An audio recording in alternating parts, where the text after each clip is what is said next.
Hey folks, velkomin í flæðiskerið á þessum miðvikudegi og í síðasta flæðiskeri þá vorum við með Bjarna Gaut Tómasson með okkur að tala bíómyndir. Við hættum eiginlega að tala bíómyndir, fórum að tala höfundarétt. Já, við töluðum svo lengi höfundarétt að við náðum eiginlega lítið að tala bíómyndir. Já. Þannig að við erum bara komin með hann aftur. Blessaði Bjarni Gautur. I'm back baby. Já, en eins og þið vitið að þið hlustuðu á síðasta þátti eða þáttin fyrir löngu þegar hann kom fyrst til okkar, þá vinnur hann hjá Troma kvikmyndaverinu sem er svona mjög gamalt og gróið kvikmyndaver sem að gerir eiginlega ekki kannski beinlínis mjög dýrar myndir en svona mjög sérstakar jaðarmyndir. Ég hef sagt að dýrasta myndir sem þið hafa gert kostuðu 15 milljónir dollara. Já. Og það er alveg, þannig sé fúlga, en ekki í dag. Í dag ef þú ætlar að gera Hollywood mainstream mynd þá þarf hún að kosta að minnst að kosti biljón. Já. Já, en það er gaman að ég segja og við myndust aðeins á síðasta þetta að það eru margar stórstjörnur sem hafa verið þarna og stíði sem fyrstu spór og kannski nefnir aftur þessa sem þú manst eftir. Það eru þetta Eli Roth sem gerir síðan Cabin Fever, það er Trey Parker og Matt Stone úr South Park, Kevin Costner sem var í Man of Steel og Batman v Superman myndunum seinast. Já. Billy Bob Thornton sem var stór á sínum tíma minnst að kosti. Já, sem leikir Choppy Chicks in Zombie Chicks in Zombie Town. Já, skemmtilegu titill. Og það var mér rosa fyndið þegar Billy Bob Thornton mætti á settinu og heyri titilin og kom, hvað er þetta, eitthvað svona trómamynd? Og það bara, já. Já, vissi sem sagt ekki hvað var að fara í. Hann sáði að nafninu bara svona, hann myndi þetta sem diss. Vélhjóla gellur í uppvagningabænum, uppvagningaþorpinu. Hún er alveg frábær, sko. Já, ég sé það er dvergur í myndinni og hann sagði að þetta var eina myndin sem kvikmyndagerðarmenni tók hann ekki upp hristan og öskraði hann. Já. Þannig að þess að Troma þótt að þeir eru ódýrir og gera kannski lélega myndir þá hafa það samt rosa mikla virðingu fyrir fólki sem vinni hjá þeim. Já. Og það er líka alltaf, maður kannski heldur að sé rosa mikil óreiða á settinu en það er einmitt að stendur alltaf reglur, það er þú verður að passa þig, passa dótið sem aðrir eiga og séðan alltaf þriðja regla en rosa lítil, gerum góða bíómynd. Já, það er náttúrulega líka kannski fólk miskilur ofta af því að Troma er ekki með mikla pening í sín myndum og þeir gera oft svona myndir sem er í rauninni viljandi svona grín kannski pínu asnalegar eins og þegar þú gerir mynd sem að heitir sko vélhjóla gellur í uppvagningaþorpinu þá náttúrulega ertu ekki að fara að gera eitthvað Shakespeare. Hún er ekki að fara að vinna Óskarinn. Nei, hún er ekki að fara að vinna Óskarinn og hún er ekki að fara að breyta lífi þínu eitthvað og láta þig uppgötva eitthvað send búddisma eða eitthvað svoleiðis. Líklegast ekki. Nei, en það sem ég ætla að segja er að Troma náttúrulega hefði farið bara á hvínandi kúpuna og hausinn ef þeir kynni ekki gera hlutina skipulega. Þó þú gerir kannski sért með svolítið svona fíblari og að ganta svolítið með dótið að þá bara gætu þeir ekki hafa gert þetta ef þeir kynni ekki að gera myndir, ef þeir hefði ekki reglu, ef þeir hefði ekki aga. Þau eru þetta Lloyd Kaufman og Michael Hirsch eru báður útskrifaðir úr Yale og það er næst vinsælasti skólinn í Bandaríkjunum. Það er svona Harvard og Yale og séðan Brown, skils mér, það getur vitlistum mér. En ef þú ert útskrifaður á Yale, fyrir utan þú ert George W. Bush, það ertu ágætlega gáfaður maður og veist hvað ertu að gera. Með einstaka undantekningum. En það er líka fólk virðist oft vera svo, það vill móta annað fólk í einhver form sem að það kannast við og getur skilið og fólki finnst ekki að einhver eðlisfræðingur eða lögfræðingur frá Yale eða eitthvað geti bara farið að búa til einhverja zombie-bíómyndir. Þeim finnst að það verði bara að vera einhver hasshaus sem að gera svoleiðis.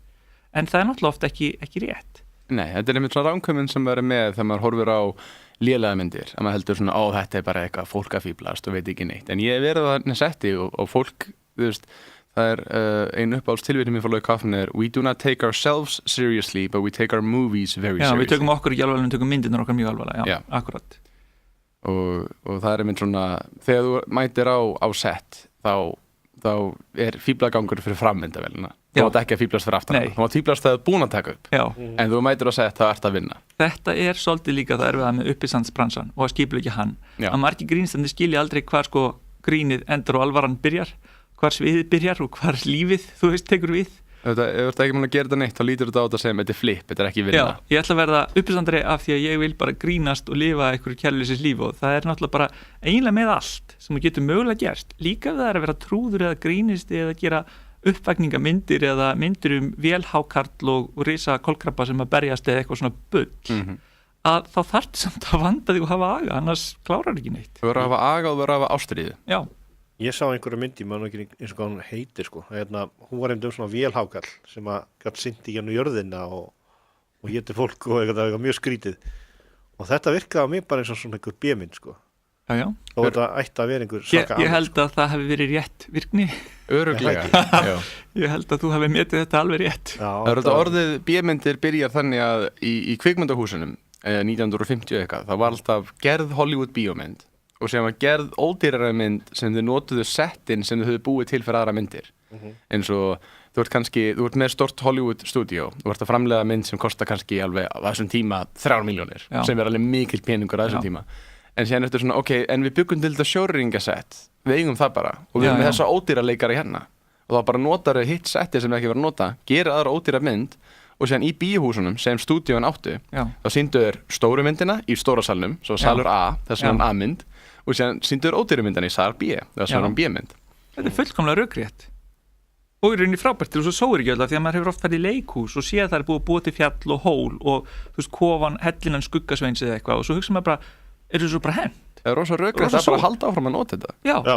Leifa bara einhverjum unglingum þú veist, bara eitthvað leikhús MR fær svið skuggasveini til þess að gera eitthvað helspóðleikrit til að gera eitthvað nýtt Já, nákvæmlega Notaði það sem við eigum og gerði eitthvað nýtt Já, ég vissi ekki að þetta hugtak væri komið þaðan en þetta er fullkomlega rökrétt Þetta byrjar þannig og þess vegna eru margir eins og meira segja Ed Wood sem var independent sjálfstæður kvikmyndagerðarmaður hann vildi ekki eins og kalla þetta B-myndir sjálfur þótt að myndina voru sýndar í þessum B-myndar slotti þess vegna er þetta ennþá kallað B-myndir En hann hafði náttúrulega svolítið meira álit á sér heldur en flestir aðrir sem kvikmynda Já, en ég held að þú þarft líka að hafa smá þú veist, þegar það er einu önnu tilvísun sem ég fíla sem kemur frá húnum Ewan, Mr. Ewan sem kendi Jackie Chan hann sagði, þú getur kannski þýtta fyrir mig, þú ert svo góður að þýða Do not look down on yourself just because other people do Já, ekki líta niður á því bara því aðrir gera það Já, og mér finnst það rosa flott að þú getur gert hræðilega myndir allir með að gaggrina og segja hræðilega en alltaf líta á sjálf sem ég er kvikmyndagerðarmaður þú varst að gera bíómynd og ertu stoltur af því það getur ekki hver sem ekki bíómynd Ef þú samt veðsettir kannski húsið þitt, skilurðu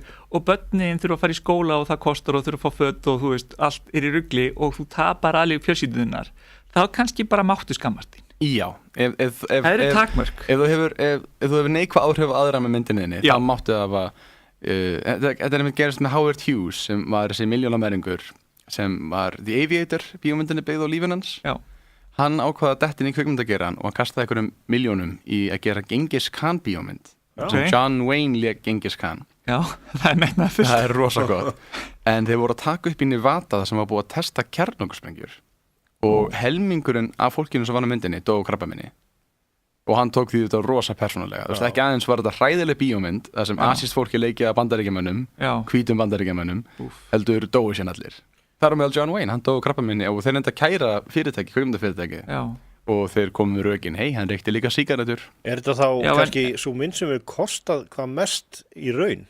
Já, örugglega Já, má segja að þessi dýrkeyptasta mynd allra tíma og þegar þú gerir eitthvað svona þá auðvitað þá máttu ekki hugsa ég er góður kvikmyndagerðarmaður þá var að hugsa ég gerði mistök en ég myndi nú líka segja að yfirvöld beri viss ábyrgð á þessu yfirvöld eiga að loka svona svæðum af og ekki eins og leifa umferð hvað þá að taka upp kvikmynd Þetta er svona eitthvað deitt í huga að fara að búa til kvikmynd í Fukushima kjarnorkuverinu Já, sem er núna Japan er að segja það er allt í lagi með þá og segja flytið bara aftur hingað það er allt í lagi það er víst hræðilegt ekki góð hugmynd að fara þangað Ef þú ert í Japani og ert að hlusta ekki flytja til Fukushima ekki hlusta á ríkisstjórnina Ef þú ert óper í Japan eða eitthvað ekki fara til fjölskyldu í Fukushima og þú ert að fara heimsækja Nevada og bandarísk ríkisstjórn segir heyrðu það er alveg öruggt að keyra hérna við erum búin að testa ekki hlusta á það heldur ekki taka sjansinn Nei, borgar sig ekki sko Þetta er nefnilega málið að menn verður alltaf eiginlega taka svona rökréttar ákvarðanir út frá þeirra svona hyggjuviti Já Það er ekki nóg að heyra hlusta bara aðra og segja ok, þú veist betur en ég En það er náttúrulega líka bara svolítið dónaskapur að láta bara hvíta menn leika mongóla Já Það er eiginlega bara ömulegt eins og ef við ætluðum að gera einhverja mynd hérna á Íslandi eitthvað í Grænlandi og við varum bara, þú veist, hvíta fólki í Íslandi að leika grænlendingar, það er bara dónaskapur Það er rosa fyndið að þetta er ennþá gert í dag maður skilur svona 1956 ok, John Wayne er stór leikari, fólk kannski er ekki að horfa mikið á asíska leikari í Hollywood bíómyndum, þú vilt reyna að ná til bandaríska áhörendur svo kannski vilt hafa hvítan frægan leikara en þetta er ennþá gert í dag, ég meina það er núna verið að gera Ghost in the Shell endurgerð og þeir fá Scarlett Johansson í myndina og þeir voru að tala um það sko, ég meina það voru margir sem gaggrinduna með að segja ok, personan sem leikur er í rauninni ekki asísk í alvörinni en það breytir ekki það að þeir voru að hugsa að nota tölvutækni til þess að gera hana asíska og það þýðir að þeir voru að plana að þetta átti að vera asísk hlutverk og sem komið þeir en Akkur fáðu ekki eitthvað frægan í Hollywood frekar Jackie Chan Já, lélegt Jackie Chan kannski Lélegt, og ég er búin að heyra röku fyrir svona að það ekki til henni frægir asískir leikarir í Bandaríkjunum gerir þið þá einhver frægan með því að gefa honum hlutverkið ef þú ert með þessi hlutverk, þetta gerst líka daginn það var mynd sem Emma Stone leiki þar sem hún var að leika konu sem er hálf Japani og hálfur frá Hawaii búi og hún er ljóshærð bandarísk leikona sem lítur út af þessu Skandinavíu maður skamma sín bara þetta er fáránlegt þetta er mjög skrítin afstæða sko. Fyrir utan það að fólk svona ef maður má nota orðið kynþáttur þú veist, asískt svona miðausturlandafólk er fjölmennasti hópur fólks í heimi kannski ekki Bandaríkjunum en það er alveg milljónir og milljónir aðeim í Bandaríkjunum og það eru, þú veist það er engin annar svona hópur ef þú talar kynþátt ef það má skilgreina það einhvern veginn þá er engin fjölmennari heldur en akkurat þessi hópur af fólki Eftirlega. Og það er til 100.000 asískra bandaríska leikara og ég þekki mitt eina asíska sem hún er ættleitt frá Kóríu en hún er alin upp af ítalskri bandarískri fjölskyldu lítur á sig sem bara síðan bandarísk og hún er búin að vera leikona núna í svona 12 ár og hún getur ekki fengið hún er frábær leikari en hún getur ekki fengið góð hlutverk það er bara venna sem hún er asísk það er bara skammalegt það er mjög fá hlutverk skrifuð hún var nýlega í mynd sem Tina Fey gerði sem heitir Sisters og það er atriða sem við þurfum að hafa 5 sætar kórískar stelpur og þá fekk hún að vera einn af þeim en það er samt en hún er samt bara að leika eitthvað sæta stelpu hún er sæt asísk stelpa og þá eða kemur hlutverk sem við þurfum sæta asíska stelpu þá er hún að berjast fyrir hlutverki við kannski 2000 aðra sætar asíska stelpu og það er svona við þurfum að fá þetta hlutverk en þess að annars getur ekki fengið hlutverk og svo ætluðu allir að tjúlast þegar það var stungið upp að það er svartur James Bond einhvern tímann og þetta er einmitt hvað sem er búið að eilgja James Bond eins og við töluðum í galda eða hann er úreltur eða hann er löngu úreltur það er ekki hægt að gera James Bond mynd góða en ef þú myndir bara gera James Bond mynd sem gerðist 1960 eða 70 og bara retro gerir bara James Bond mynda sem Pierce Brosnan kemur aftur Daniel Craig er líka James Bond og líka Idris Elba og líka bara Gillian Anderson við höfum bara svartan James Bond, blond James Bond venjulegan James Bond og kona James Bond það myndir engin kvarta og aðalvondugurinn er asíski James Bond það leik hann að Donnie en svo er náttúrulega það er ekki margar asíska konur í hlutverkum í svona myndum og þá getur við tekið til mis það er ein kona í Veinsvold, asísk Tia Carrere, sem var ótrúlega góð leikona og fyrir hennar er með svona kvarftaldið og ég trúi því að það er rosalega mikið út af því hún er bara asísk hún var í True Lies líka ótrúlega góð það líka hún var í nokkrum alveg stóru myndum hún var í High School High með John Lovitz ótrúlega fyndin þar ótrúlega góð að syngja, ótrúlega góð að leika hún er bæði góð í dramahlutverkum seinasta sem hún gerði að viti var hún talsett í Lilo & Stitch og talaði hún inn á mömmuna þar en hún er frábær leikona og var engin ástæða ekki til að gefa henni stór hlutverk Lucy Liu líka rönnu sem fekk svona tækifæri hún var í Al McBeal-þáttunum, var í Charlie's Angels myndunum og sem bara svona rönni kvarfundaldið hún er svona eiginlega eina sem ég man eftir af svona asískum konum sem voru stórstjörnur í Hollywood í fljótu bragði, það geta hafa verið fleiri en eina sem ég man eftir og það er svona, hún var líka leikið Jackie Chan myndum það var svona, ok, núna getum við fengið þig eins og þú fræg asísk leikona, getum við fengið þetta leika allar asíska konur í næstu myndu sem við gerum og þetta er svo fyndið við að þetta var öðruvísi eins og þegar George A. Romero gerði Night of the Living Dead árið 1968 sem er einn fyrsta svona uppvækingamyndin svona stóra uppvækingamyndin og hún var gerð bara á $100,000 rosa ódýr, bara tekin upp í bústaðnum hans fekk bara leikara til að gera þetta eiginlega ókeipis og bara með gauð sem kastaði svona hveiti og andlitaðan til að láta lítið út þessu uppvækingar og bara núna þeir fara að hlaupa og taka þetta upp og aðalhlutverkið þeirri mynd er svartur maður en hugmyndin hans var aldrei að ég þarf að finna svartan mann og það er sem eitthvað vandamálum áriðnapröfur í dag er að þú er búin að ákveða fyrirfram þú ert á þessum uppruna, við erum að leita svona mannesku þannig að þegar svartigurinn kom inn til að fara að lesa þá bara, hann var bestur við hlutverkið og þegar fólk horfir á myndin í dag kemur þessi mynd fjallar kynþáttafordóma og fjallar hvers er þetta að fara svartur og hann bara nei, þú ert að lesa inn í það en þess að karakterinn átt aldrei að vera svartur í sumum tilvikum verður karakterinn að vera af einhverjum flokki fólks að það verður bara að vera að ef þetta á að vera með einhvern Íslandi á 14. öld eða eitthvað þá færði ekki svertingi til að leika ekki frekar nú fara Íslanding til að leika eitthvað Zulu bardaman eða eitthvað en í mjög mörgum tilvikum eins og þú segir þetta er bara einhver mynd hasar það er eitthvað fólk sem fer upp í sumbústað skiptir engum máli hvort það er svart, asískt eða hvítt málið er að það er að flýja frá einhverjum uppvækningum ekki eitthvað hver þjóðfélagsstaða þessir í lífinu eða hvar það fættist en þá getur það bara komið, það sem er bestur að lesa það er hlutverki og ég heyrði með þetta Idris Elba fekk þannig hlutverki þegar hann leik Heimdall í Þórumyndunum sem þetta er persóna sem er lýst sem hvítasti hvítingi í heimi en hann var svo góður að þið bara við setjum hann hlutverkið vegna þess að hann er góður og mér finnst það líka alltaf lag í gamla daga enn og aftur, þegar svona Laurence Olivier lék Othello, þannig að þá var það svona ok, við erum að gera mynd, við erum kannski ekki með við viljum, kannski erfiðar á sínum tíma að fá fólki í þessu hlutverk á öðrum kynþáttafordómum, eða kynþáttum segja ekki kynþáttafordómum, er þetta létt í dag, það er engin ástæð í dag að fá hvítan gaur til að leika svartan afrískan mann eða öfugt, skilurðu, þú hefur þetta val af fullt af þessum leikurum og svo tölvuteknina til að breyta já, þú þarft þess en svo hef ég heyrt líka til dæmis eins og bara leikara núna í Bandaríkjunum og Kanada og bara flestum þessum stóru löndum eru oft bara í rauninni í þvílíku harki að þeir fara í pröfu eftir pröfu hver einstu pröfu eru 100 aðrir að reyna fyrir sama hlutverk og stundum er þetta ekkert neina æðislega hlutverk, þetta er kannski að lesa inn á teiknumyndapersónu eða að vera auka hlutverki ykkur þannig að þú veist, er engin afsökun að taka engan svartan mann nokkuð tíma eða engan asískan, bara rugl þetta er rosa skrítið en hvert finnst þér kvikmyndaheimurinn stefna í dag? Kvikmyndamenning, kvikmyndaheimurinn ég er rosa vongóður ég er aðalega vongóður út af þetta er orðin svo rosalega stórt að við þurfum ekki lengur að fylgjast með hvað Hollywood er að gera Hollywood er komnir á svona eitt stað, eitt ról og þeir eru svo mikið að herma eftir hverjum öðrum við höfum séð þetta gennum tíðina Armageddon kemur út, gerir ykkur og gerir Deep Impact eitthvað gerir Bugs Life og gerir hinn Ants allir svona hvað er hinn að gera og þetta er búin að vera rosa vandarlegt upp að síkasti finnst mér með DC þótt að þeir voru að vinna Óskarinn til að hafa mikið með það að DC þá eru þeir rosa mikið að svona hvað er Marvel að gera ok, við þurfum að drífa okkur að ná þeim og mér finnst það rosa leiðilegt en þannig hefur Hollywood alltaf verið það sem við erum að sjá í dag finnst mér er að við erum komnir á svo stóran væral heim það sem hver sem getur orðið kvikmyndagerðarmaður þú þarft bara myndavél og þú getur orðið kvikmyndagerðarmaður Nú er það ekki til dæmis bara stór draumur hjá hinu venjulega leikari að verða Hollywood leikari heldur bara leikari Já, fyrir 20 árum þá þurftur að verða Hollywood leikari til að vera vinsæll núna þarftu bara, þú þarft ekki svona myndavél þú þarft síma, þú verður með snjallsíma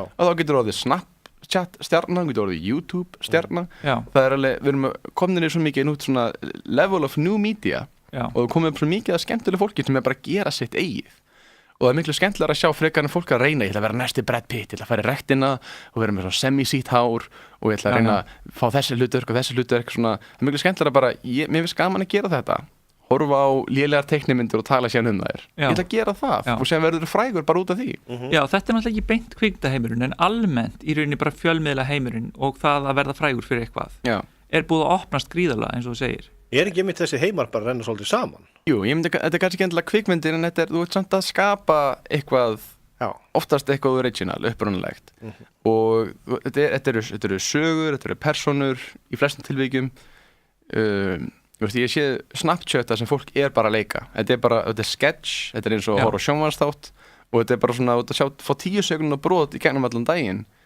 og það getur alveg verið gaman Já, ég held tvímælalaust að sko í rauninni menningarheimurinn er að stækka og víkkast út og gefa fleirum aðgang það er ekki spurning Þetta er líka spurningin sko, við sjáum eins og þessar Snapchat stjörnu hérna á Íslandi það eru margir sem koma heim til sín og ég þekki ansi marga sem að horfa ekki á sjónvarpið þeir setjast niður og horfa á Snapchat og svo er bara þessi segjum að þeir setjum 10-15 skot yfir daginn þá er það margar sekundur 100-110 kannski og þar með bara skammtur þeirra búin og þeir fara bara í rúmið sko.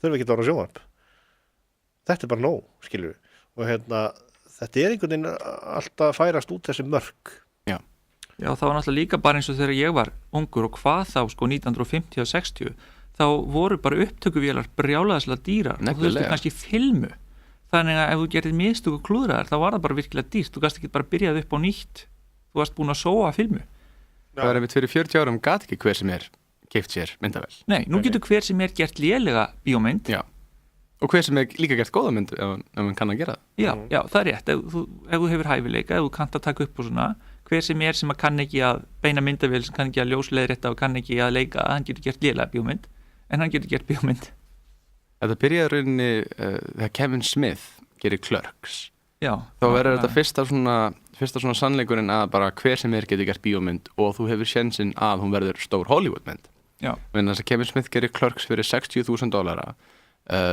sumar 93 og þetta er svartkvít mynd með lélegri myndavél lélegri filmumyndavél Þetta er svona 6 milljónir Já, og hann að taka upp vini sína í búðinni sem hann vinnur í. Þú veist, hann ekkert bara ákveðan að það er kvikmyndagerðamaður. Hann bara að reyna að gera bíómynd sem hann verðst að gaman. Já, hann tók upp á kvöldin þegar búðin var búin að loka. Nefnilega. Já.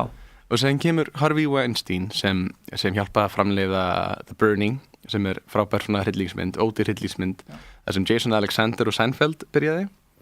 Og hann býr til fyrirtæki Miramax sem Disney kaupir síðan. En áður en Disney búin að kaupa það, þá þau bara að finna hverjir að gera sín eigin bíómyndir og hvernig getum við hjálpað þeim. Og hann finnur Kevin Smith og finnur Quentin Tarantino og Robert Rodriguez og allir þeir eru rosa stóri núna. En hann var að taka sjens á þeim. Þú veist, það er engin sönnun sem segir þér að ok, mér finnst þessi mynd góð, en hver annar að fara að horfa á 80 mínútur af tveim gaurum að tala í svarthvítri mynd. Já, þú þarft að hafa svolítið nef fyrir því. Já. Hvað fólki mun líka vel við, ekki bara þér. En það er líka sko, ef einhver annar gert síðan, þetta sem Blair Witch Project, sem þetta mynda sem kostaði $20,000, ódýrara en Clerks. Já. Og bara 3 aðilar með myndavél, dífimyndavél, ódýra myndavél, í skóginum að hlaupa í hringi. Já. Og þetta eru myndir sem standa út, en það ekkert annað eins og það Þú veist, það var ekki að koma út hópa svarthvítu myndum búðareigendur eða hópa myndum sem það kom seinna eftir á, fólk var að reyna að herma eftir þeim. Já. En þú gerir eitthvað sem upprunalegt, sem svona rosalega flott, þá stendur það svo mikið út að eins lengi þú ert að gera eitthvað sem bara þú dettur í hug, þá áttu eftir að meika það, held ég. Já. Það stundur svolítið ferskt líka með myndir sem eru öðruvísi, eins og myndin heitir hún ekki The Day After Tomorrow, sem fjallar að fólk verður allt ófrjótt. Og það yngsti maður í heimi einhver frægur maður, svo deyr hann og þá var í fréttunum að yngsti maður í heimi dó núna eða eitthvað. Já. Og það allir ófrjóðir og svo í rauninni svona andspyrna og allt að fara til fjandans. Að þessi mynd var mjög sérstök með það að hún frekar hann taka upp senur, það var svona oft eins og myndavélin eldi bara fólkið. Þannig fannst það meira að vera að gerast í alvörunni. Eða Children of Men hétt hún. Children of Men hétt hún, já, Day After Tomorrow zombie-mynd, þetta rétt, Children of Men. Children of Men mynd, ég hef séð marga, því ég var í kvikmyndaskólanum á sínum tíma, voru margir að tala bara, ég vil gera svona mynd. Já, sko, myndavélin eldir þau kannski keyra bíl og þau klessa á og myndavélin það aldrei klift og svo kom einhver að hlaupa eftir þeim og þau bakka og þetta heil sena, þannig þér finnst þetta vera að gerast í alvörunni, frekar en þú sjáir klipp skot, þá eins og þú sért í alvörunni að þessu og myndavélin eldir þau og þau hlaupa eitthvað og það alls konar skotrið og svo stoppa ykkur þau og handtaka þau og eitthvað svona og þau hlaupin eitthvað hús og myndavélin alltaf, þannig þér finnst eins og þú sért hluta af þessu og það fannst mér rosalega flott. Og verður að gera mynd, sérstaklega, veist, þegar Hollywood að gera alltaf sömu myndinar, þá verður maður að gera eitthvað öðruvísi. Já. Og það til einmitt mörg tilvika þessu og Óskarinn kom mér rosa mikið óvart þannig séð, en það var rosa mikið að myndum sem mikið af fólki sem kannski búin að gera 2 myndir eða 3 myndir eða bara 1 mynd að fá Óskarstilnefningar eða að vinna. Já, sem frábært. Já, þannig að það þýðir að það verið að gá hvað allir aðrar að gera. Já. Þú veist, hvað upprunalegt, hvað og eins og La La Land auðvitað leikstjórinn sem gera hana, hann búin að gera 2 myndir, kannski 3. Já. Þú veist, og það rosalega lítið af myndum og búin að tilnefndu fyrir báðar og upplega sjó La La Land. Það er líka oft eins og með Hollywood myndir að þú getur sagt svona, þetta típiska Hollywood romantíska gamanmyndin, þetta típiska hasarmyndin, þú veist, og þú oft ef þú hefur séð eina, þá þú veist, renna þær bara saman í eitt graut. Allar Hugh Grant myndinar eru sömu myndin, hjá sem að mér. Hann einhver leiðindagaur, hann stelpa verið leið út í hann reynir að útskjara það, hún ennþá reið og séðan nær hann útskjara það og þau byrja saman. Já, hann bætir sig kannski eitthvað smá. Hann gerir kannski eitthvað. Þetta sama handriti bara búið breytum personur. Alltaf sem er leikara samt. Já, alltaf sem er leikara samt. En já, þeir hlusta Flæðiskýra útvarpið sögu. Jóhann Kristjánsson heiti ég og Rökkur Vísleson hérna með mér. Bjarni Gautur Tómasson hérna hjá okkur, kvikmyndagerðarmaður. En við ætlum að fara í auglýsingar og komum svo rétt á eftir. Woo! The night time is the right time. Já. Hvað var þetta, Rökkur? Það upphaflega self-control-lagið sem svona ítalskt diskólag eins og þið heyrðuð. Já. Og margir sem að þekkja Lóru Brannigan útgáfuna myndi kannski halda þetta sé eitthvað svona léleg tilraun hjá einhverjum útlendingi sem kann ekki almennilega ensku að gera laginu upp á nýtt. Hver að stela self-control-laginu sem ég ólst upp með? Já, og setja rappkabla inn í það svona, þetta upp á útgáfan. Þú veist það upprannlegt fyrir þess að léleg rappkabli. Já, en við tölum þetta lag hérna með að Ítalir hefði hermt svo margt eftir öðrum og þá tölum að það var líka hermt eftir þeim stundum og stóði frá þeim, þannig að það bara sanngjarnt. Það geti mitt verið að þeir ákveða að stela úr Hollywood bíómyndum þegar komið, það nú verið að taka þetta tónlistan okkar. Það hlýtur að vera lægi, svona bara gera hlutinir. Það sem fyndið við þetta lag að Lóra Brannigan útgáfan frá 1980 eitthvað sem eiginlega allir þekkja er svolítið svona sorgleg, það er meira drama í henni, það er svona þingra, það er dekkra, það er ekki einhver rappkafli í henni. Þessi er svolítið bara svona, ég er búin að tapa allir í sjálfstjórn, alveg sama. Við höfum gaman í diskoteki, við erum í Ítalíu, gerast það að vera leiður. It's the right time, þú veist, eitthvað bara rapp. Hann er að hafa gaman. En talandi tónlist, þá það er eitt sem skiptir máli í bransanum, það er kvikmyndatónlistin. Hvernig er tónlist notið hjá Tróma?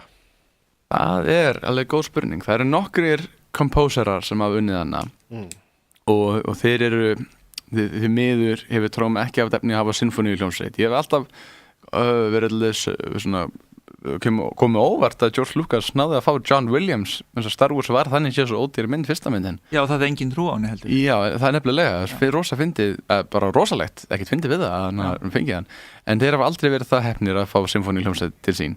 En það sem þeir gera ofta er að þeir eru með einn mann og hann er með svona keyboard. Hann er með svona raf, piano og þú getur búið til rosa flotta tónlist í því stundum. Já. Það er til í Toxic Avenger, ég myndi að tónlistin það er rosa flott. Það var maður sem kallaði þessi Biohazard sem gerir bara svona líka Class of Nukem High, gerir bara svona gerir svona þessa tóna sem passar rosa vel í myndinni. En síðan í aðeins ódýrari myndunum þá nota þeir eina MIDI tón, það sem einhver greinilega árið 87 fattaði, þú getur bara búið til raf sinfoníu með raf píanói og það hljómar ekki vel. Nei, okay. Það hljómar hræðilega. Þú heyrir fake svona lúðra afsakið. Þetta er svona Freudian slip. Já. Og það er og maður svona, þú heyrir að það er eitthvað að spila þetta á píanói, þetta er ekki flott. Eins og munið eftir, það er oft kallað 8-bit, að það er bara svona eins og tónlistin úr Atari-ST tölvuleikjum og Amiga og svo leiðis. Nefnilega, þannig er svona tónlistin í trómamyndum. Það er alveg hægt að láta það herma eftir sinfóníu að hverju sem er. Já. Og oft getur maður flett upp á lögunum sínum og eitthvað skrifað 8-bit útgáfa í, þú veist, YouTube, bara 8-bit version og þá ferði það er oft mjög fyndið hvernig það kemur út. Já. Mér finnst það rosa flott. Nightcall með Kavinsky 8-bit er mjög spes. Og það er í myndum eins og What is Love með Hathaway, mjög flottar 8-bit útgáfur af þessu. Já, Hathaway er bara flottur í öllum bitum. En Tróma gerir mynd sem heit Wizards of the Demon Sword og aðra mynd sem heit Jurassic Women og það var greinilega eitthvað búin að fatta, heyrðu, við gerum bara sinfoníu bara í tölvunni og maður heyrir, þetta er ekki flotti lúrar, þetta er ekki flotta flautur, þetta er ekki flotta fiðlur og heyrir þetta er allt piano en lagið sjálft er rosa flott, þetta er alvöru kompóser að semja tónlist. Já. Og maður veit, ef þið hefðu haft efni á sinfoníu þá hefði þetta bara verið eins og horfa á John Williams mynd það hefði bara verið wow, þetta er bara rosa flott bíómynd. En má þetta ekki stundu vera svolítið kjánlegt í trómamyndum af því að trómamyndir eru svolítið svona þeir komast upp með þetta nefnilega blikkamann með rauganu og með myndunum sem Trey Parker gerði þar er hann bara notað svona keyboard til að gera tónlistana sjálfur og fyndi til að nefna það að þegar hann var 14 ára gamall þá var J.J. Abrams sem leikstýrði síðan Lost þáttunum og Star Trek bíómyndunum og Star Wars Force Awakens. Fyrsta sem hann gerði á 14 ára gamall var að vera svona MIDI keyboard leikari á trómamyndum. Og hann kompósaði tónlistina fyrir myndina Night Beast og ég var að mynda að horfa á viðtala sem þeir sögðu svona við séum dálítið eftir því að hann gerði tónlistina í ástarsenunum og við hefum kannski ekki eftir að láta ykkur 14 ára strák sitja í klippherbygginu að horfa á ástarsenu að vera búið til sensual tónlist fyrir senuna og þetta er líka ljótasta ástarsinni í heimi þetta er eldgamall maður með svona risastórt afró, hvítur maður með risastórt hvít afró að sofa hjá okkur ákveðlega ungri stelpu svona kannski 22 og hann er alveg svona 56 ára gamall eitthvað svona misfagurt. Já, þetta þá kannski bara gett að hafa ljóta tónlist undir. Það er bara gott að fá J.J. Abrams að sitja í herbygginu og svona, ég læt það virka. Já. Og það virkaði ekki reyna. Já, þetta er frábær mynd. Kannski við rungum ástæðum, hún er frábær send. Já, hvað ástæðum þá?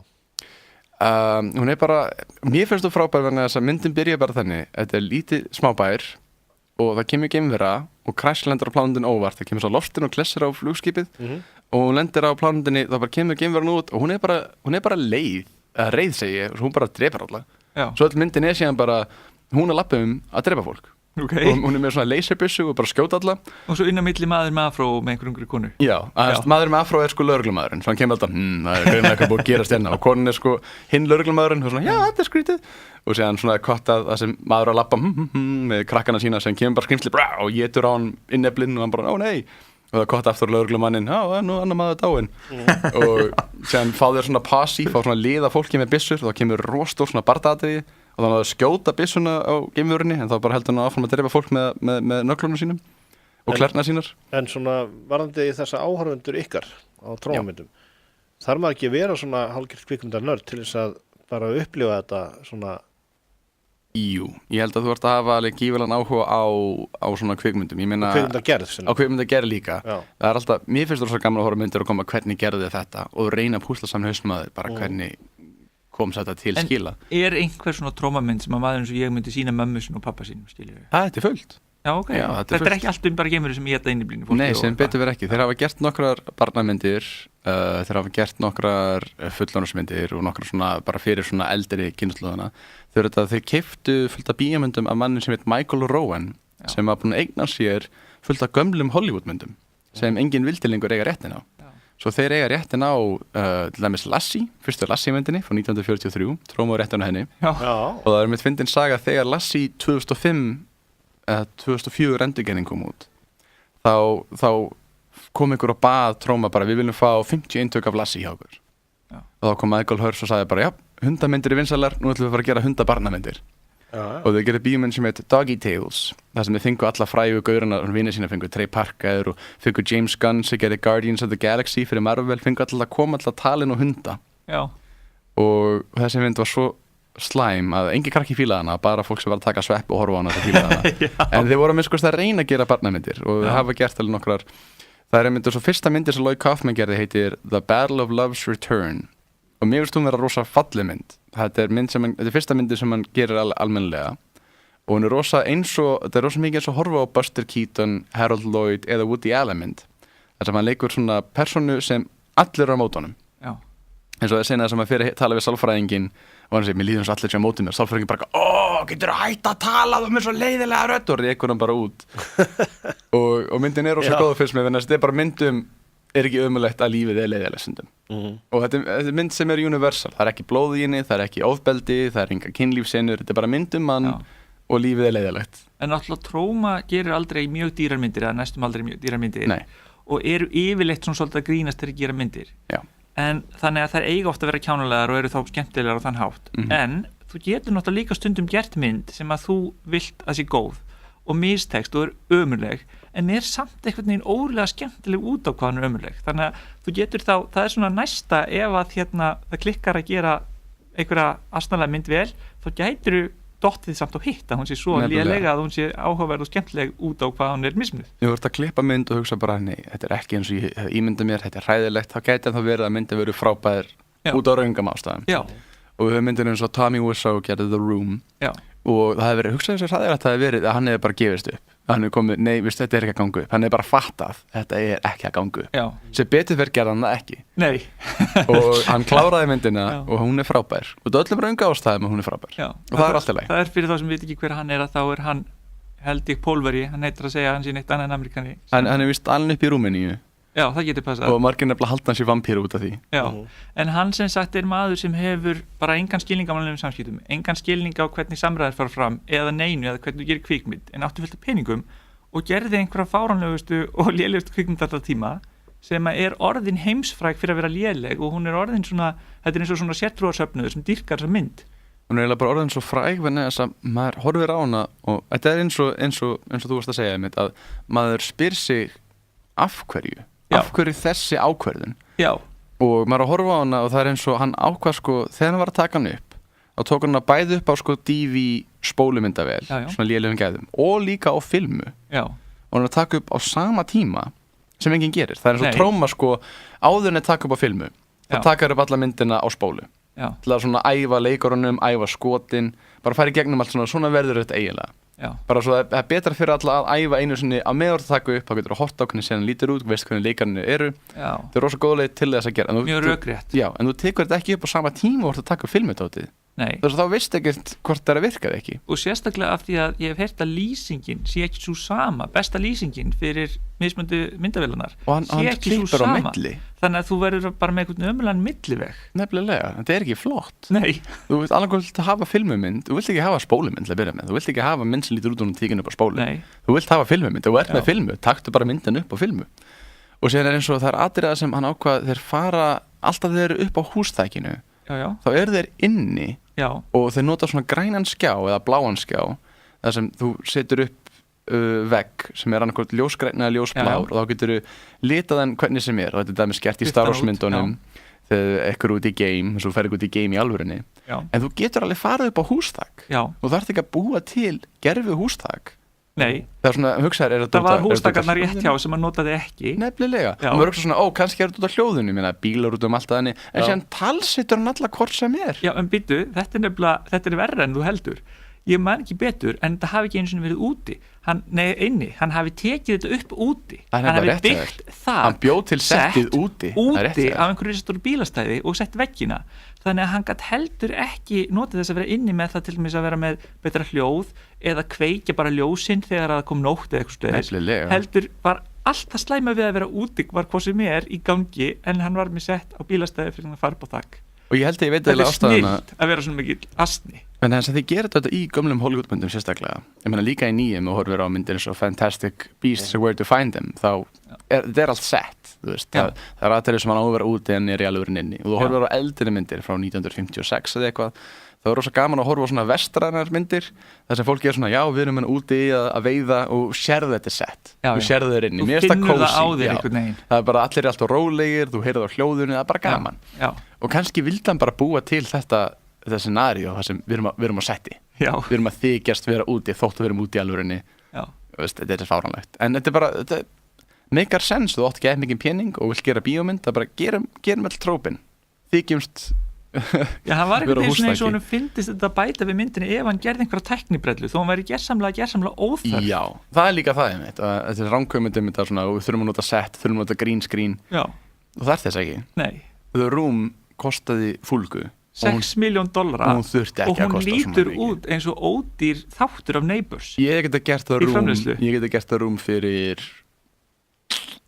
10.000 skall, íslenskar hún lítur út eins og ódýr þáttur af lélegri sápóperu sem að, þú veist, svona sápóperu það sem að framleitur 1 þáttur í viku og látur keyra og ef einhver mætir ekki 1 daginn þá er bara Today the role of Philip Spaulding will be played by Simon Williams og svo kemur bara nýr leikari og svo farin næsta þátt hún lítur út eins og svona sápópera framleitur og ég hef hitt og unnið með leikstörum í Bandaríkjunum ungum svona sjálfstæðum kvikmyndagerðarmönnum sem halda því alvörinni að því meiri peningstöðu eyðir því betri verður myndin og það er bara ekki satt og því meira svo ert að vinna í sem gera því meira meikar að sensa ef ekki að spara það er Michael Hirsch sem er maðurinn sem átróma með Lloyd Kaufman það er þeir fengu einhvern tímann rosa góðan pening fyrir, ég man ekki hvort það var einmitt út af My Neighbor Totoro sem við töluðum senast sem það var eitthvað mynd sem það áttu réttin á sem var rosa mynd, ég held að það var Stendhal Syndrome sem Dario Argento gerði Dario Argento er ágætlega svona stóru leikstur í Ítalíu gerir myndir svo Suspiria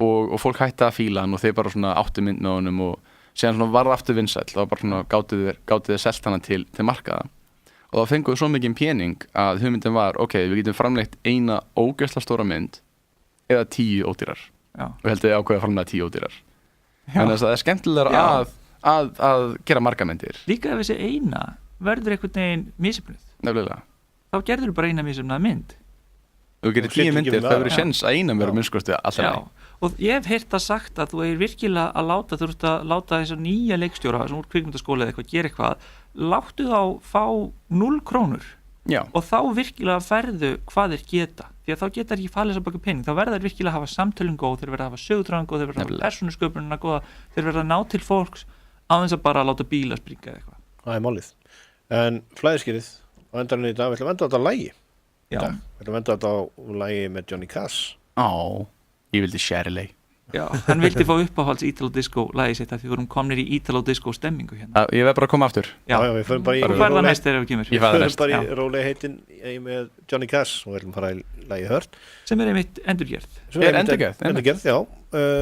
Bjarni Gautur takk fyrir komin í dag takk innilega fyrir mig takk fyrir okkur Jóhann Kristinsson og Rökkvi Kristinsson þakka fyrir sig